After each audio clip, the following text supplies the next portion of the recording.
Jenny Leung can earn as much as $1,900 assembling and painting pieces like this.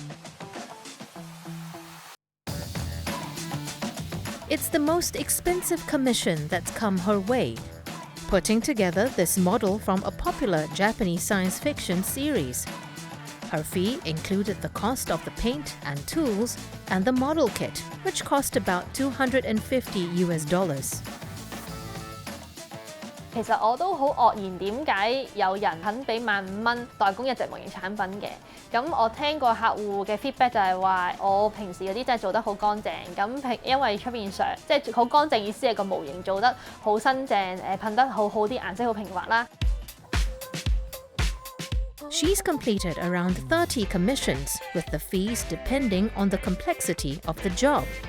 Assembling each model kit involves as many as 100 parts or more. Figurines often have 20 pieces needing assembly. Jenny also customizes her work, so the pieces are unique. Jenny began building models in elementary school, using plastic construction toys like Lego before expanding to model kits. People started asking her to help them assemble and paint more complex pieces. Then she found that she could make her hobby pay when she lost her job as a graphic designer during the pandemic. 估係因為譬如我哋買嘅模型，即係玩具嘅成品啦，都會有相對嘅瑕疵嘅。咁如果係 custom make 嚟講咧，因為始終個數量你唔會係量產啊，咁一定會質量係比量產嘅玩具好嘅。咁我相信佢係中意呢一點，所以會嚟揾我做呢個代工咯。其實冇，我自己有隻模型係我太太買咗俾我，已經20幾年嘅啦，其實。咁基本上就一路都冇時間去砌，又自己個技術又唔好，所以就一路都揾緊人去幫手砌嘅。本身係一個比較複雜模型嚟嘅，咁我本身都預算都會喺5,000-6千蚊至1萬蚊呢段位置咯。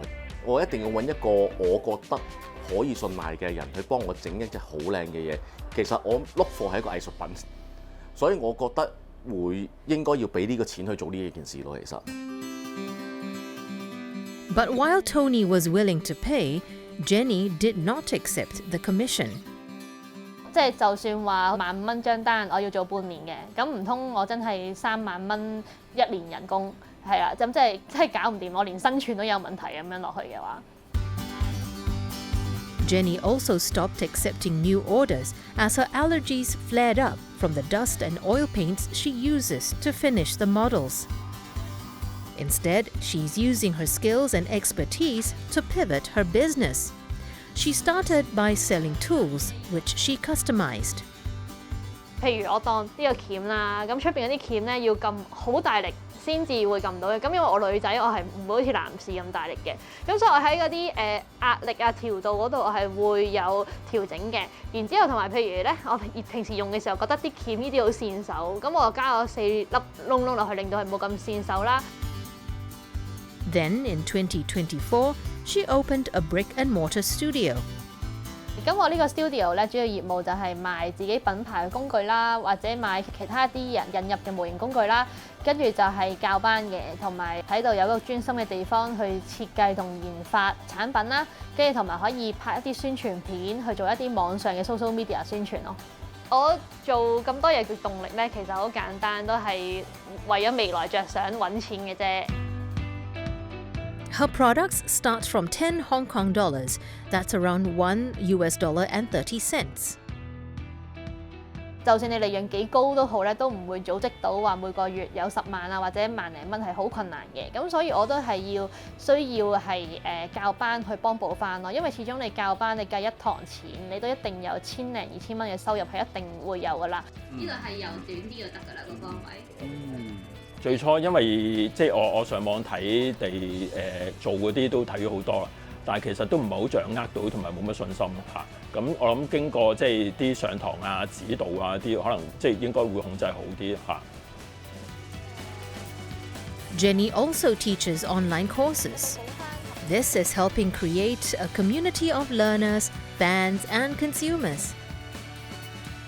咁我覺得我自己呢個品牌嘅經營嘅挑戰咧，首先就係我哋呢啲唔似食物咁樣係一啲必需品，始終回頭客係會隔好耐先出現嘅。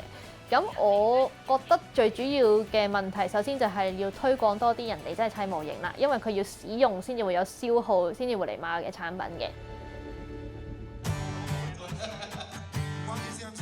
Jenny's biggest short-term challenge is rent and labor costs of up to $77,000 a year. But in the long run, she hopes to build a Hong Kong brand that can take on the world.